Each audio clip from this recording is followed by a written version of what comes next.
성경은요, 읽을 때마다 깨달음이 새롭고 감동이 새롭고 하나님의 사랑이 새롭지 않습니까? 성경의 첫 창세기를 펼치고 새로 읽을 때마다 하나님의 그 사랑이 이렇게 우리 삶 속에 깊이 관여하시는구나. 하나님께서 이렇게도 인생에게 아주 가까운 그런 아버지시구나. 한 사람 한 사람의 삶 속에서 같이 살아 계시고 또 같이 살아 주시고 또 우리 하나님께서 각 사람에게 이겨라 응원도 해주시고 또 두려워 말라 내가 너와 함께함이니라 말씀해 주시고 낙심하면 위로로 용기 주시고 얼마나 가까이 우리의 삶 속에서 우리와 같이 살아주시고 같이 걸어주시고 또 우리가 이기기를 바라시고 죄 짓지 않고 우리가 의롭기를 바라시고 선한 싸움 잘 싸우기를 바라고 계십니까? 그것이 막 다가오잖아요. 그냥 단순히 하나님이 우리와 함께 계신다. 두려워 말라 내가 너와 함께 함이니라. 그런 정도가 아니라 하나님께서 아예 나의 삶 속에 깊이 들어오셔서 내 안에서 함께 살아주신다고요. 창세기 22장 2절에서 하나님이 아브라함에게 네 아들, 내 사랑하는 독자 이삭을 바쳐라. 모리아 땅으로 가서 제물로 드려라. 그렇게 말씀하시고 나서 하나님은 아브라함이 믿음으로 순종하기를 얼마나 바라셨는지 모릅니다.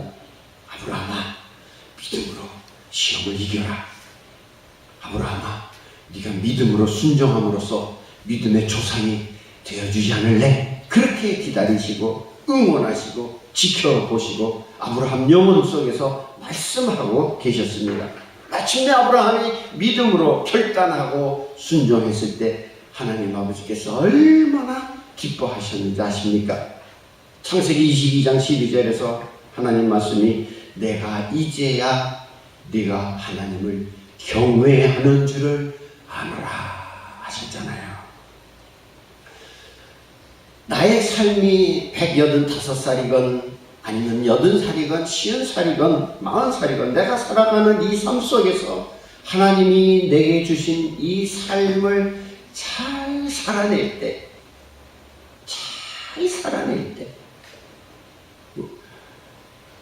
하나님 아버지께서는 너무너무 기뻐하여 주신다고 하는 말입니다. 아버지 뜻대로, 아버지 기뻐하시는 뜻대로 우리가 잘 살아갈 때, 왜? 내가 어떤 일에 승리하면은 나도 기쁘잖아요. 그런데 나의 기뻐하는 정도가 아니라 하나님께서는 나보다도 수만 배, 수십만 배 더 기뻐해 주신다. 내가 승리하면은요. 그래서 성경에서 에베소서 4장 30절에서 하나님의 성령을 근심하게 하지 말라 하는 말씀이 있잖아요. 하나님의 성령을 근심하게 하지 말라. 내가 잘못할 때, 내가 죄를 지을 때, 내가 아버지의 뜻을 거스를 때 그것은 내 실패고 내 연약함이고 내 죄악이잖아요. 그런데 문제는 성령님이 근심하신다는 거예요. 이번 주간에 새벽 기도자가 그날 기도해야 할 자기 분량이라고 하는 것이 있잖아요. 그것이 40분이든지 1시간이든지. 그런데 그날 그 기도자가 너무나도 피곤했어요. 기도 시간에 들어갔는데 초반전에 전혀 기도를 하지 못하고 있는 거예요. 끙끙 앓고 있는 거죠.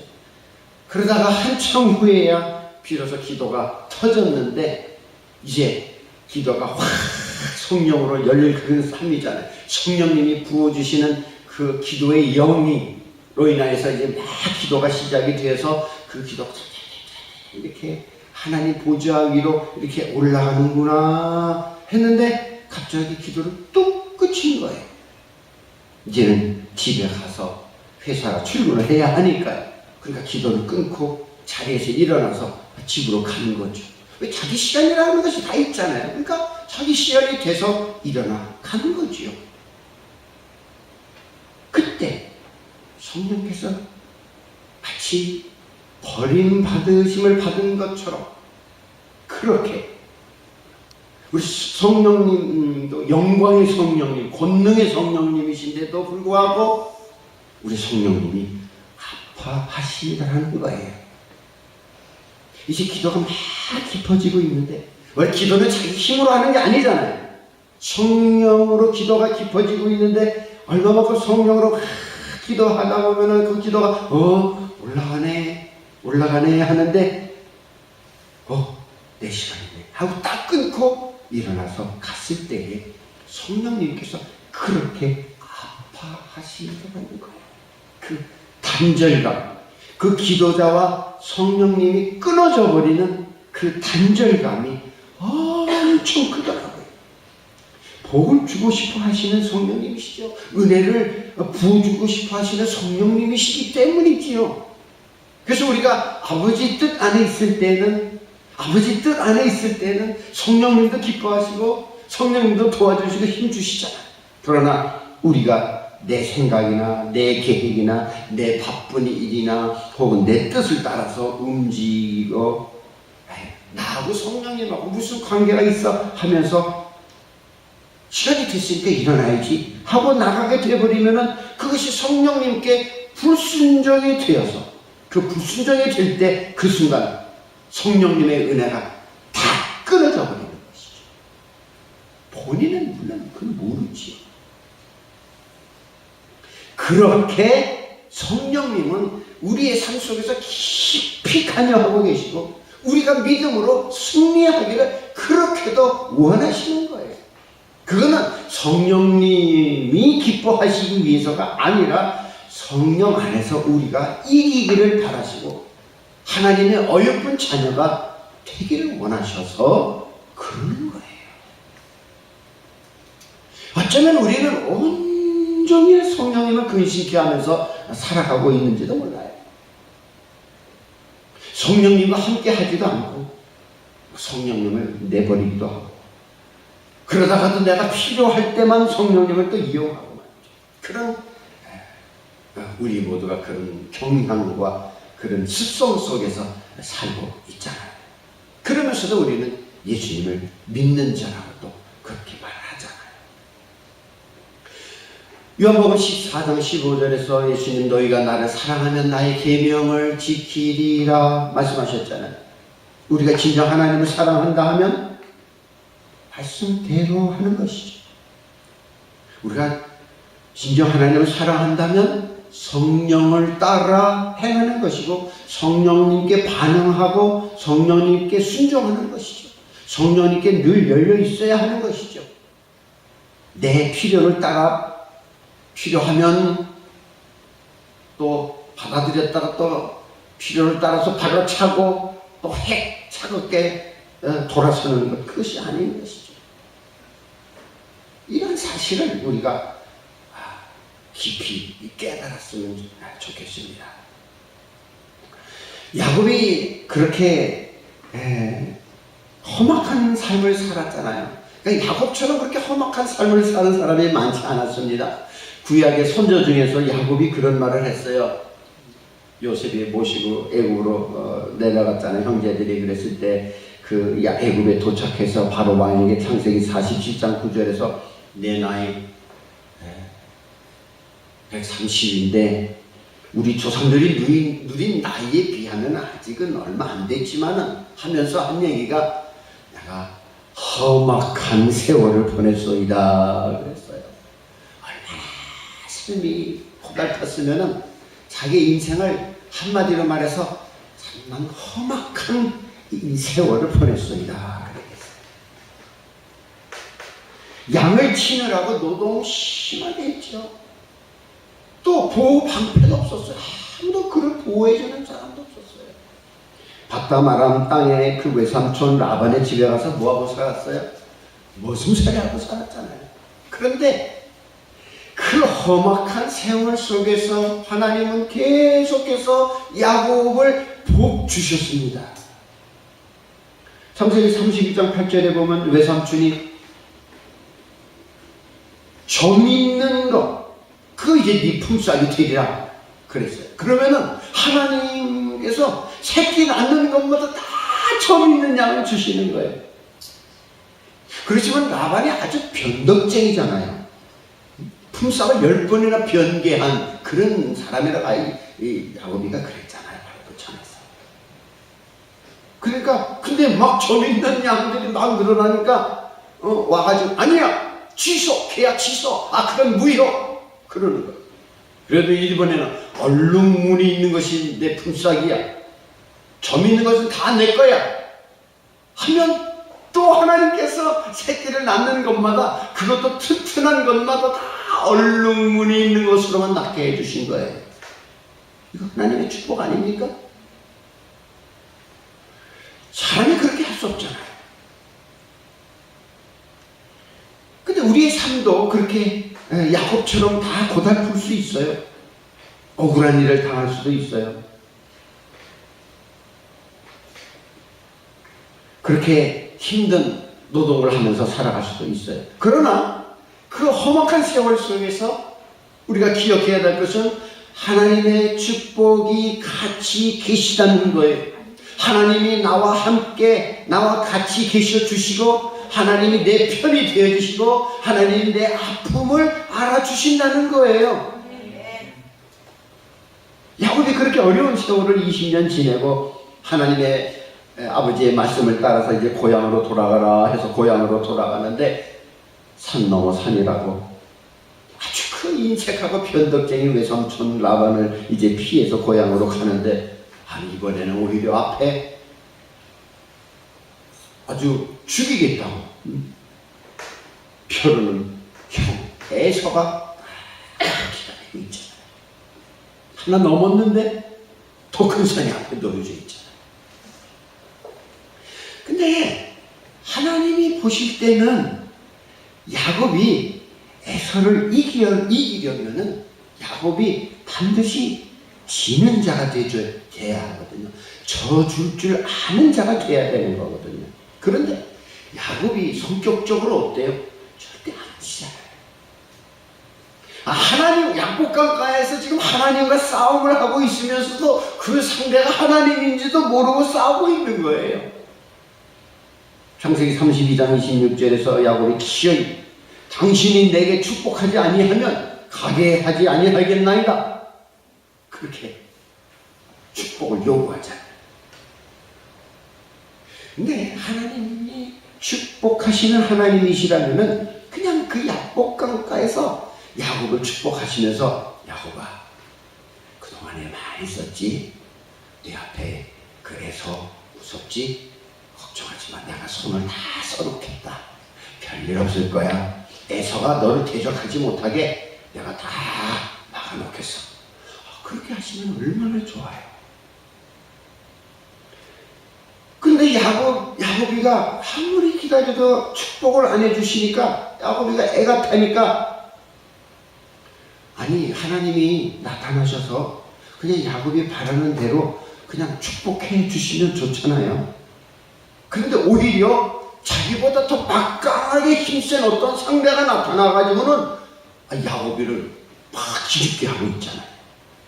야곱은 지금 축복을 받아내고 싶은 거예요. 축복을 안 해주니까 씨름을 시작한 거예요. 그 씨름이 레슬링이잖아요. 그냥 단순히 뭐 씨름이 아니잖아요. 그 씨름을 하는데 밤이 새도록 안 끝나는 거예요. 여러분 씨름 5분만 해보세요. 완전히 지쳐가지고 힘을 쓸 수가 없어요. 근데 세상에 이 씨름을 밤이 새도록 안 끝나잖아요. 그 이제 날이 새려고 하니까 하나님의 사자가 나로 가게 하라. 축복은 안 해주고 그만 싸우자. 이제 나로 좀 그만 가게 하라 하니까 야곱이 아니요 아닙니다. 당신이 날 축복하지 않으면 못 갑니다. 야곱이가 한 성격하잖아요. 아주 악착 같고 그 억척이잖아요. 하나님을 이겨먹으려고 하니까 야곱의 한두 뼈를 쳐버리신 것이죠. 왜 이 사건이 창세기에 기록이 되어 있습니까? 하나님은 지는 일이 없으셔요. 하나님은 실패가 없으시죠. 하나님은 전능하십니다. 그럼에도 불구하고 이렇게 악착 같은 야곱에게 저주시는 하나님으로 야곱에게 실물 교육을 하신 거예요. 에서를 만나려면 야곱이 져줄 줄 아는 그런 자세. 에서 앞에서 고개를 숙여서 형을 존중히 여길 줄 아는 그런 인물이 되었어야 하는 거예요. 그런데 지금 현재 이런 야곱의 이런 현재의 모습을 가지고 갔다가는 어떻게 되겠어요? 에서와 한바탕 붙을 것이고, 그랬다가는 에서한테 완전히 떼죽음을 당하지요. 왜냐하면 에서가 400명의 장정을 거느리고 그렇게 오고 있잖아요. 그런데 야곱이 그렇게 다리를 절게 된 이후로 이름이 바뀌었잖아요. 창세기 32장 28절 내 이름을 이스라엘이라 부를 것이라 했잖아요.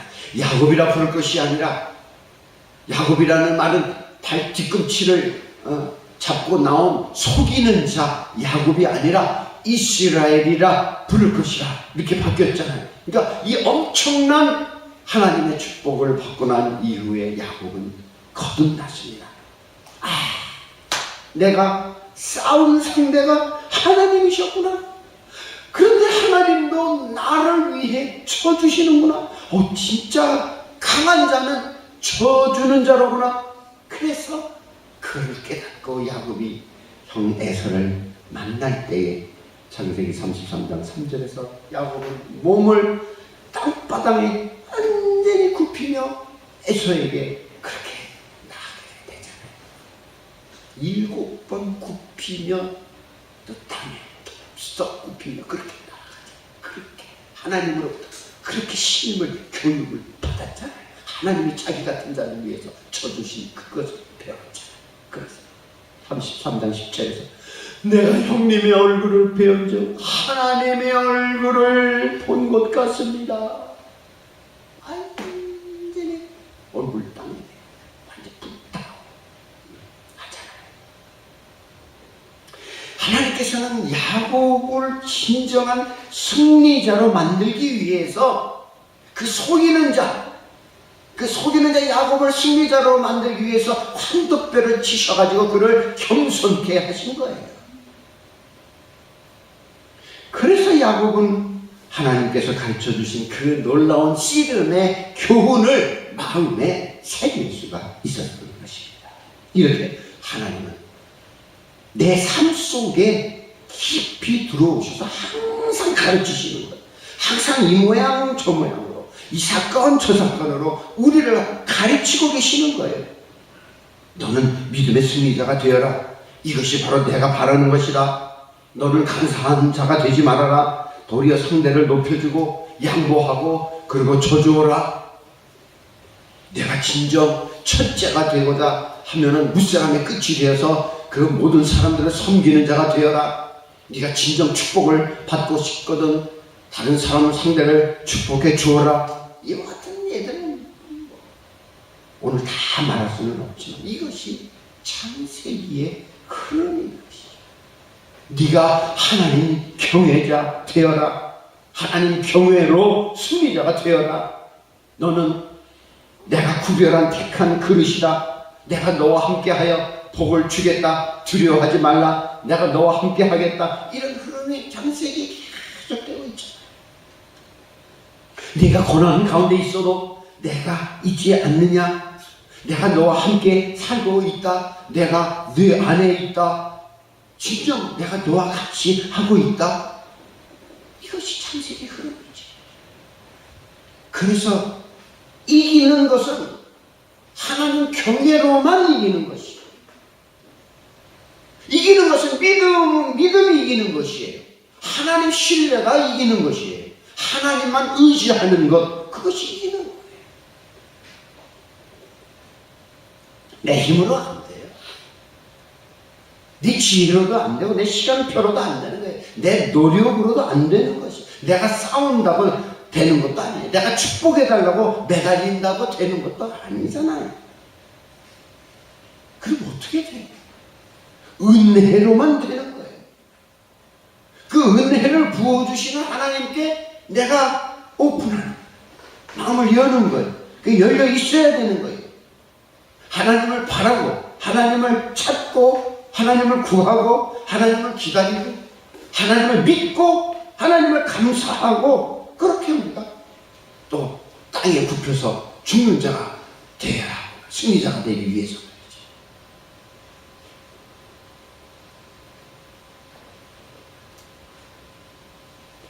우리가 몰라서 그렇지. 믿음이 결국 우리를 이기게 해주는 거예요. 지금은 잘 몰라요. 예수님이 제자들에게 말씀하실 때도 지금은 알지 못하는 이후에는 아니라. 그래서 우리가 잘 믿음 생활해야 돼요. 하나님 경외 생활 잘 해야 돼요. 오늘 요한복음 14장 말씀에서 이제 예수님이 6월절 어린 양의 십자가 지시기 직전입니다. 예수님 요한복음 14장 6절에서 말씀하십니다. 내가 곧 길이요 진리요 생명이니 나로 말미암지 않고는 아버지께로 올 자가 없느니라. 거의 유언적인 말씀이잖아요. 그러면서 너희가 하나님을 바라지 않느냐? 하나님 계신 곳으로 가고 싶지 않느냐? 근데 7절에서 예수님 말씀이 너희가 잘 봐요. 너희가 나를 알았더라면 내 아버지도 알았으리로다. 이제부터는 너희가 그를 알았고 또 보았느니라. 이런 말씀을 하셨어요. 잘 봐요, 말씀을. 예수님이 지금 제자들을 놓고 말씀하십니다. 너희가 나를 알았더라면 내 아버지도 알았으리로다. 이제부터는 너희가 그를 아버지를 알았고 하나님 아버지를 또 보았느니라. have seen. 보았고 또 계속 보고 있다는 거예요. 지금도 보고 있고. 예수님이 이 말씀을 하고 계시는데 제자들이 듣고 있잖아요. 근데 제자 중에서 빌립이 유독 그 말씀이 도무지 깝깝하고 이해가 안 되는 거예요. 하나님을 본 일이 없는데 예수님이 그래요. 너희가 알았고 또 보았느니라 그러시는 거예요. 정말 하나님을 알고 싶고 정말 하나님을 보고 싶은데 이럴 때 좀 예수님이 하나님을 좀 보여주시면 좋잖아요. 환상으로 보여주시든지 꿈으로 보여주시든지 하나님을 딱 한 번만 보여주시면 얼마나 좋겠어요. 예수님 전능하시는 분이시잖아요. 3년이나 따라다녔잖아요. 그런데 예수님이 나 이제 떠나신다고 하시면서 하시는 말씀이 너희가 나를 알았다면 내 아버지를 알았으리로다. 이제부터는 너희가 그를 알았고 또 보았느니라. 그러시는 거예요. 얼마나 깝깝해요, 빌립이. 다른 제자들은 그냥 아예 포기를 했는지 가만히 그냥 있는데 빌립이 견디지를 못하는 거예요. 그래서 8절에서 주여 아버지를 우리에게 보여주옵소서. 그래야면 족하겠나이다. 얼마나 답답해요. 아버지는 하나님은 보고 싶은데. 이럴 때 예수님이 그렇지? 너희들 하나님 보고 싶지? 오늘 밤 내가 떠나기 전에 내가 너희들 눈을 열어가지고 영광의 하나님을 내가 진짜로 너희들에게 보여줄게. 그렇게 해주시면 얼마나 좋겠냐. 그런데 예수님이 빌립이 말하자면 혼나잖아요. 9절에서 빌립아 이름을 부르시는 빌립아 내가 이렇게 오래 너희와 함께 있으되 네가 나를 알지 못하느냐? 나를 본 자는 아버지를 보았거늘 어찌하여 아버지를 보이라 하느냐? 이 말씀. 빌립아 내가 이렇게 오래 너희와 함께 있으되 네가 나를 알지 못하느냐? 나를 본 자는 아버지를 보았거늘 어찌하여 아버지를 보이라 하느냐? 이 말씀은 빌립이 예수님의 12제자 가운데 한 사람으로서 예수님과 함께 먹고 지낸 것이 아니라 이 말씀은 하나님 아버지께서 빌립에게 내려오셔서 빌립이 먹고 씻고 자고 울고 하고 하는 이 모든 그의 삶 속에 들어오셔가지고 그 하나님 아버지가 빌립과 함께 살아주셨다는 것이죠. 빌립이 그 사실을 모르고 있는 것뿐이죠. 이것은 12 제자가 누린 축복입니다. 빌립은 기막힌 예수님의 제자로서의 축복을 받았어요. 빌립이 누굽니까? 안드레 베드로 친구예요. 또 바돌로메라고 하는 그 나다나엘을 데리고 온 전도한 사람 빌립이잖아요. 그래서 성경에 보면은 빌립과 바돌로메 이렇게 같이 엮어서 나와요. 사도행전의 7 집사 빌립이 아니에요. 예수님의 제자 중 한 사람 빌립이잖아요. 그러니까 축복이라고 하는 것은 내가 먹고 마시고 그리고 생활하고 울고 자고 깨고 화장실 가고 하는 내 모든 누추한 삶 속에 하나님께서 내려오셔서 나와 함께 살아주셨다고요. 그 말씀이 있는 것이 내가 말씀을 듣고 따르던 그 예수님이 하나님이셨다고요. 지금까지는 선생님이고 주님이고 그랬지만 진짜 하나님이신 줄은 몰랐잖아요. 여러분들은 아셨어요? 그런데 하나님이 이렇게 가까이 숨도 같이 쉬시면서 또 같이 부딪히면서 손도 잡으시면서 팔과 팔이 부딪히고 어깨와 어깨가 이렇게 서로 부딪히면서 그렇게 하나님께서 우리와 같이 살아주셨다고요. 그 오늘의 말씀 제목이 무엇이에요? 어찌하여 아버지를 보이라 하느냐? 예수님 말씀이 내가 하나님이야. 내가 바로 네가 찾고 사모하는 하나님이란다. 내가 너와 함께 하는 것은 하나님이 친히 너와 함께 하신 거야. 나를 본 자는 아버지를 보았거늘 어찌하여 아버지를 보이라 하느냐? 나와 아버지는 하나야.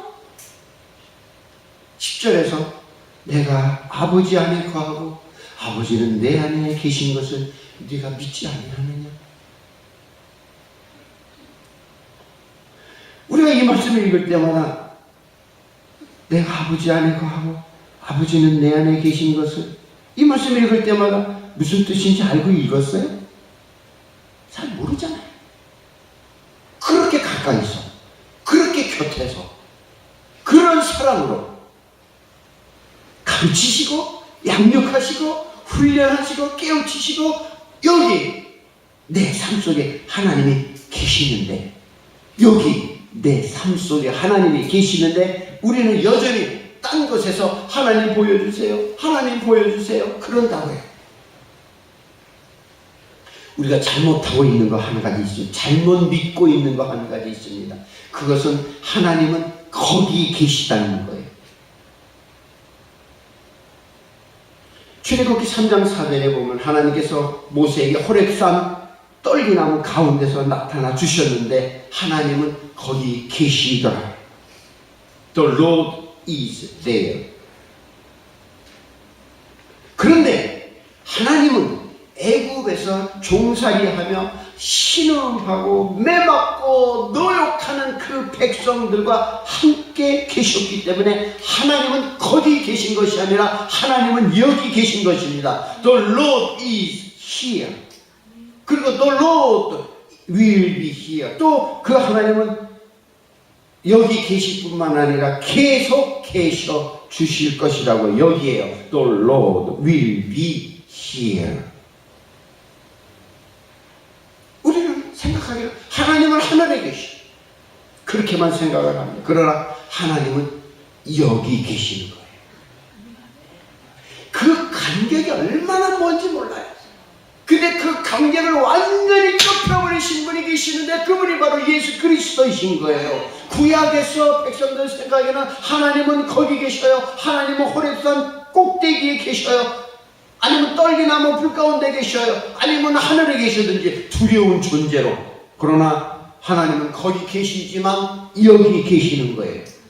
그것을 영어에서는 I am who I am 혹은 I am who I will be. 그걸 우리나라에서는 출애굽기 3장 14절에서 어떻게 번역을 했느냐 하면 나는 스스로 있는 자이니라. 나는 나다.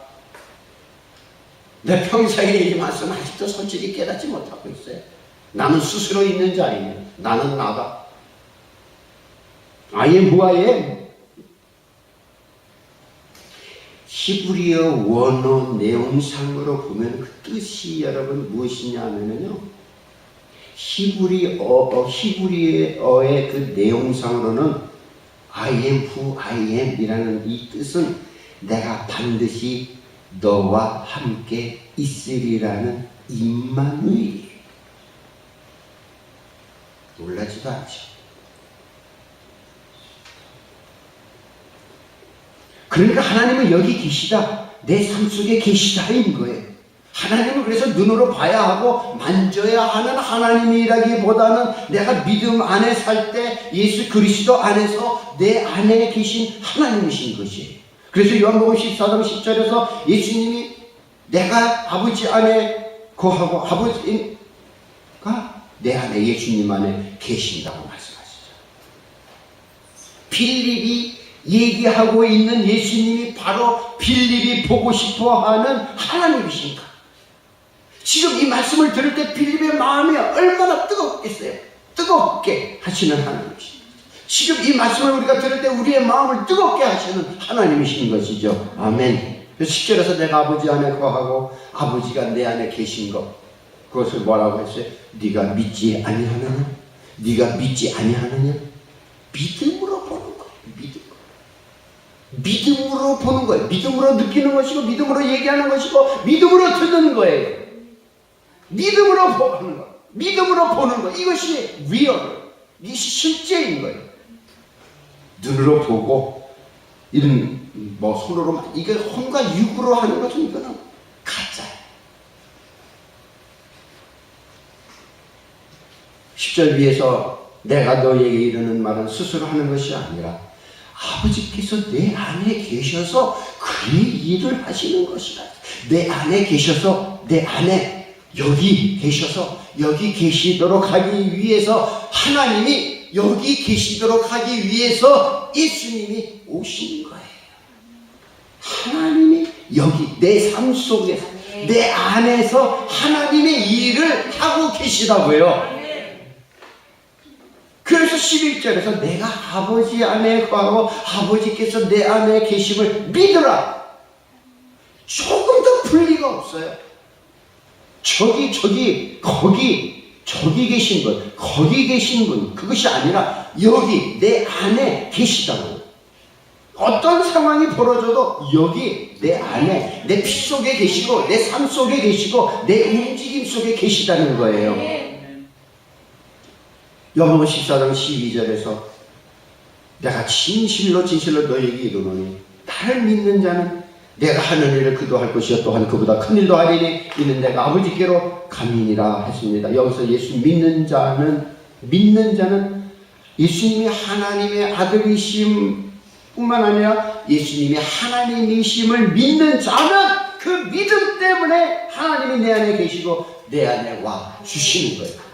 그래서 내가 예수님을 나타내게 된다는 거예요. 그래서 예수님이 하는 일, 아니 나보다 더 큰 일을 하리라고 말씀하셨는데 예수님이 하시는 일, 그것이 뭔데요? 사랑의 일이고 긍휼의 일이고 자비의 일이고 치료의 일이고 위로의 일이고 하는 이런 예수님이 하시는 모든 일, 그런 동일한 일을 해내는 거예요. 그래서 우리의 삶이 예수님의 생명인 것이고, 우리의 삶이 예수님의 활동인 것이고, 우리의 삶이 예수님의 열매인 거예요. 예수님 빌립에게 어찌하여 아버지를 보이라 하느냐? 우리 지금도 아버지를 보여주세요. 예수님을 보여주세요. 예수님을 만나게 해주세요. 그러잖아요. 그러나 내가 믿음을 가지고 있으면 여기 계시는 거예요. 하나님이 여기 계시다는 거예요. 마태복음 1장 23절에서 뭐라고 그랬어요? 처녀가 잉태하여 아들을 낳을 것이요 그의 이름이 누구예요? 예수님의 이름을 뭐라고 하리라? 임마누엘이라 하리라. 이를 번역한즉 하나님이 우리와 함께 계시다 하리라. 아멘. 맨날 우리 입술로 얘기하잖아요. 하나님이 우리와 함께 계시다. 하나님이 우리와 함께 계시기 위해서 예수님이 오셨잖아요. 예수님의 이름이 뭐예요? 임마누엘이시잖아요. 임마누엘의 뜻이 뭐예요? 하나님이 우리와 함께 계시다예요. 하나님이 우리와 함께 여기 계시다고요.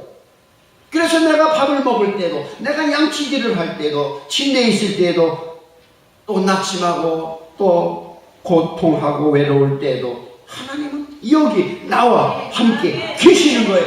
그것을 이루시기 위해서 예수님이 오셨잖아요. 그래서 내 안에 계신 예수님에 대해서 자꾸 타져내죠. 예수님, 내 구주 예수님, 예수 그리스도, 하나님 아버지, 성령님 이렇게 부르고 얘기하고 대화하고 그 말씀 들어보고 그 뜻에 귀를 기울여보고 주님의 손을 잡고 함께 걷고 의논하고 질문하고 대답하고 그리고 함께 살아가는 것이죠. 그러면 저절로 하나님 나라의 열매가 맺어지는 것입니다. 아멘. 예수 그리스도 안에 계신 그 하나님이 오늘 내 안에 계시고 내 곁에 계시고 내 모든 것을 다 하시고 날 지켜주시고 내가 하나님을 기쁘시게 하는 자 되기를 바라시는 거예요. 우상숭배하지 말고 나를 사랑하는 것, 그것이 우상숭배잖아요. 하나님 아닌 것 사랑하는 것, 육적인 욕망을 채운다든지 성공 혹은 명예 혹은 물질 그거 따라가는 거 다 그거 우상숭배잖아요. 우상숭배하지 말고 하나님을 기쁘시게 하는 자 되기를 바라시는 거예요. 그러니까 13절에서 너희가 내 이름으로 무엇을 구하든지 내가 행하리라 했습니다. 14절에서 이어서 내 이름으로 무엇이든지 내게 구하면 내가 행하리라 했어요. 반복해서 예수님께서 약속의 말씀을 주셨어요. 똑같은 말씀을 왜 반복적으로 절을 나눠가면서 하시는 거예요. 13절 따로 14절 따로. 그건 왜 그래요? 13절 B에서 이는 아버지로 하여금 아들로 말미암아 영광을 받으시게 하려 함이라 했어요. 그래서 우리가 그저 얻는 것은 그거는 하나님 앞에 영광이 안 되는 거예요. 예수님의 이름으로 우리가 살았는데 예수 안에서 했는데 그것이 열매를 맺으면 그것이 하나님 아버지 앞에 영광이 되는 거예요. 영광과 영광 아닌 것의 차이는 in Christ예요. 얼마나 다른지. 이는 아버지로 하여금 아들로 말미암아 영광을 받으시게 하려 함이라 했습니다. 내 삶을 통해서 하나님을 영광스럽게 하는 목적이 될 때 하나님은 내게 더 가까이 와주시고 능력을 더 많이 부어주시고 비밀을 더 많이 풀어주시고 성령을 기름을 부어 은혜를 충만케 해주시는 것이에요. 하나님은 저기 계시는 것이 아니에요. 하나님은 여기 계시다입니다. 앞으로도 나와 함께 계실 것입니다. 하나님이 여기 계셔 주시려고 예수님이 오셨습니다. 계셔 주실 뿐만 아니라 우리를 계속 데려가실 것이고 마침내는 새 예루살렘 성에까지 우리를 이끌어 가 주실 것입니다. 이 소망 이것을 갖고 있다면 여기 계신 예수님을 우리가 더 밀착적으로 그리고 더 사랑으로 붙들어야 할 것입니다. 그것이 사랑인 거예요. 사랑이 있으면 주님은 내 안에 충만히 거하십니다. 사랑이 열쇠, 사랑이 키예요. 내가 예수님을 사랑하면 예수님은 나타내 주시는 거예요. 사랑해야 하나님이 보여요. 사랑 안 하니까 하나님이 안 보이는 거예요. 안 느껴지는 거예요. 진짜로 그렇잖아요. 21절에서 나의 계명을 지키는 자라야 나를 사랑하는 자니 나를 사랑하는 자는 내 아버지께 사랑을 받을 것이요 나도 그를 사랑하여 그에게 나를 나타내리라. 나를 나타내리라. 나를 사랑하는 자는 그에게 나를 나타내리라. 계시해 주시겠다. 보여주시겠다. 예수님을 사랑하면 예수님이 나타나 주십니다. 그래서 정말 하나님 보고 싶어요. 예수님 보고 싶어요. 하면 원하면 사랑하면 되는 거예요. 사랑하면 보여. 사랑하면 만져지는 거예요. 사랑하면 그분과 하나가 되는 거예요. 예수님께서 어린아이에게 어떤 영상을 보니까 막대사탕 2개를 주었어요. 그 막대사탕 2개를 예수님으로부터 받았어요. 근데 그 어린아이가 그 막대사탕 2개 중에서 1개를 예수님한테 드렸어요. 예수님이 그거를 받으셔가지고 그 막대사탕을 드시는 거예요. 근데 이 어린아이는 그 막대사탕 2개 중에 하나를 자기가 가지고 있는데 그거 그냥 들고 있는 거예요. 하나씩 나눠 먹으면 얼마나 정다워요. 근데 그 어린아이가 그 받은 그 다른 막대사탕 하나도 그냥 가지고 있는 거예요. 그러니까 예수님이 물으셔요. 왜 너는 안 먹고 그 막대 사탕을 들고 있니? 예, 그 예수님이 그거 다 드시면은요, 이 막대 사탕 드리려고요. 이게 사랑인 거예요. 상상치 못한 일이죠. 당연히 우리는 두 개 다 내가 먹든지, 그냥 조금 차라고 하나 정도 예수님 앞에 드리든지 하겠지. 그걸 예수님 앞에 다 드릴 수 있는 이게 사랑이에요. 예수님이 먼저 우리들에게 다 모든 것을 주셨어요. 사랑도 먼저 주셨어요. 그가 먼저 우리를 사랑하신 것이지 우리가 그분을 먼저 사랑한 것도 아니잖아요.